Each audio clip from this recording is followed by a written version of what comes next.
Greetings, friends, and welcome back to the 3-Minute Horror Show. My name is Ben, your host, and I love horror movies.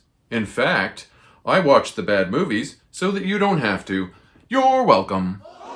Today I'll be reviewing the movie Mega Piranha from 2010. A bunch of mutant piranhas, accidentally created by the UN, are loose in the Amazon River, and pop star singer Tiffany and some dude from Days of Our Lives are humanity's only hope to stop them. Wow. This is a Sci-Fi Network movie, as if I needed to tell you. This movie was directed by the team of Eric Forsberg and Stuart Gilliard, and Forsberg also wrote it. Eric Forsberg's mother actually taught improvisation at Second City, Chicago in the 1970s, and some of her students included Harold Ramis, Catherine O'Hara, and Bill Murray. Eric writes movies for Sci-Fi and the Asylum. Mega Piranha is streaming here in Canada on FlixFling, Hoopla, Pluto TV, and Tubi. A crooked American ambassador and a high-ranking Venezuelan official are enjoying life on a boat cruising the Amazon. They're discussing dirty deals while topless women dance around them. All of a sudden, a school of piranha fish attack. These are no ordinary piranhas either. They eat the boat and everyone on board. The Venezuelans blame either terrorists or the CIA for the attack, and the Secretary of Defense, Bob Grady, who is played by Greg Brady, see what they did there? Sends an operative named Jason Fitch to see what actually happened. Fitch is played by some shredded dude with a square face who was on Days of Our Lives or something. Fitch is greeted at the airport by a loudmouth general named Diaz, and Diaz quickly tries to establish his dominance. Fitch is also greeted at the airport by a redheaded scientist named Sarah Monroe, played by 80s singer Tiffany, and she believes that it was the fish that she created in her lab that perpetrated the attack. Tiffany Darwish became a superstar singing sensation in 1987, when I was 11 years old, for her cover version of I Think We're Alone Now. After several more of the songs on her self-titled debut album Tiffany hit the #1 spot on Billboard, she engaged in what is known as a mall tour. For the kids at home, people actually used to go to malls to hang out, not just to steal stuff from Sephora and do TikTok dances. Some pop stars even had concerts at the mall, and that's just what Tiffany did. Her career waned over time. That's not unusual for pop stars, but she's been consistently creating music over the years. And like many retro pop acts, she's had a career resurgence recently. She's been touring with the likes of Debbie Gibson, Salt-N-Pepa, and the New Kids on the Block.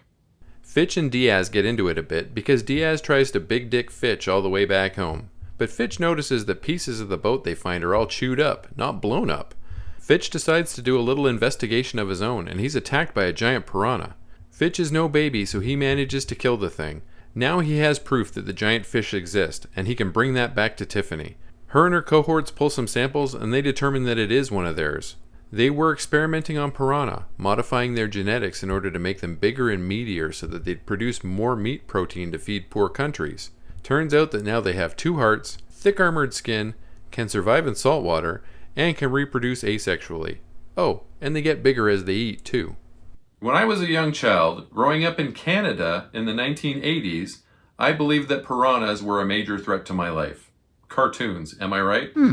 Anyways, when I was in my early 20s, my younger brother went out, bought a pet piranha, and kept it in a tank in our basement. And that's when I realized that piranhas are actually really boring. They just kind of sit there when the lights are on.